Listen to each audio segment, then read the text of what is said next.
बीच।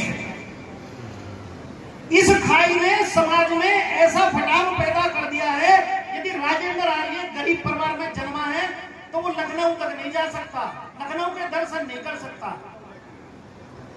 यदि राजेंद्र आर्य कमजोर परिवार में जन्मा है तो वो किसी मंत्री का प्रतिनिधि नहीं हो सकता।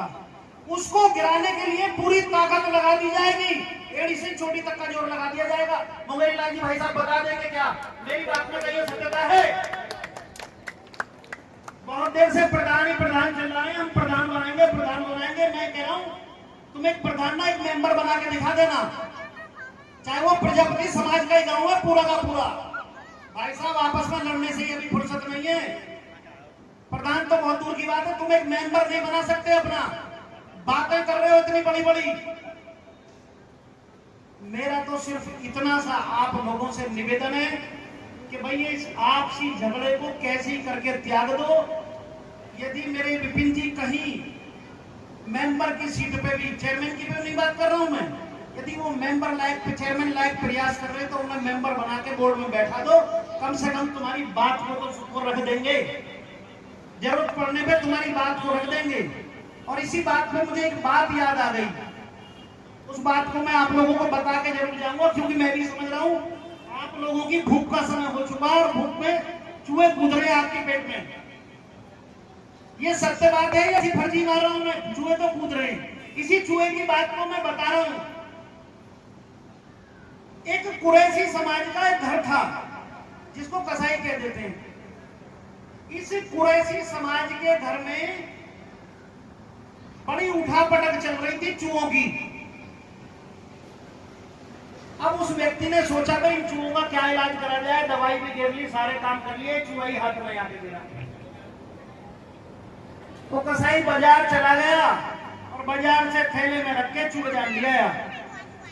चूहे को उसकी जांच हो गई कि आज चूहे जान आ गया। उसी घर में एक कबूतर भी रहता था, एक मुर्गा भी रहता था और एक बकरा भी रहता था। चूहा वहां से झट से निकला, कबूतर के पास पहुंचा और कबूतर के पास जाके बोला भाई कसाई कुछ लाया है, जान पे बात बन जाएगी, कुछ ना कोई मशीन लेके आया है और मारे जाने हम। कबूतर बोला भाई तू पागल हो गया है, हमें बहकाता फिर रहा है, तू अपने घर को जा। हारा निराशा चूहा मुर्गे के पास पहुंच गया, मुर्गे से जाकर बोला भाई आज कसाई जो है कुछ इसमें रख के लाया है तो मशीन है और इस मशीन से कुछ ना कुछ करेगा, हमें मरवा देगा। मुर्गा उस पर हंसा, बहुत जोर से हंसा, बोला भाई तू जो है पागल हो गया है, तू अपने चक्कर में हमें भी मरवा देगा। हारा निराशा वो चूहा वहां से जाके बकरे के पास पहुंच गया और बकरे के पास जाके उसने अपनी वही व्यथा बताई। उत्तर बकरे ने भी उसे वही दिया कि ये मेरी समस्या नहीं है, ये तेरी समस्या है, तू जाने कि उस थैले में आया है क्या और क्या नहीं आया है, तू जाने। आज रात हो गई, कसाई ने अपना काम कर दिया, चूहेदान लगा दिया। चूहा तो सतर्क था, किसकी तरह सतर्क था? आदरणीय सुरेंद्र बाबू जी की तरह बहुत सतर्क था चूहा। चूहेदान लग गया, रात शुरू हुई, लगभग 12 बजे चूहेदान में खटाक की आवाज आई। कसाई तो चालाक था, उसने जांच में था कि चूहे ने परेशान कर रखा है। कसाई की पत्नी से उसने कहा कि भाई जा देख आया नहीं आया, तो उसमें से कुछ पूंछ बाहर निकल रही थी। तो उस चूहेदान में चूहा नहीं आया था, उस चूहेदान में आया था सांप।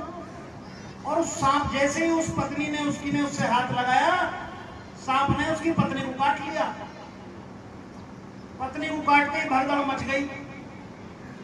अब डोले भागे भागे के बैतला नीमला हकीमला, हाल मिला के जो है नीम हकीम आए, उन्होंने उसका इलाज करा। बोले भाई इसे तो कबूतर के सूप की आवश्यकता है, इसे कबूतर का सूप पिलाओ। समस्या को समझ लेना, समस्या कहां है? समस्या मेरी नहीं है। हर आदमी ये कह देता है समस्या मेरी नहीं है। ये समस्या जो है महल की है सियाने वालों की, इसमें मैं नहीं जाऊंगा लड़ने। मुर्गे उसको कबूतर को हिला दिया गया आरा, और आरा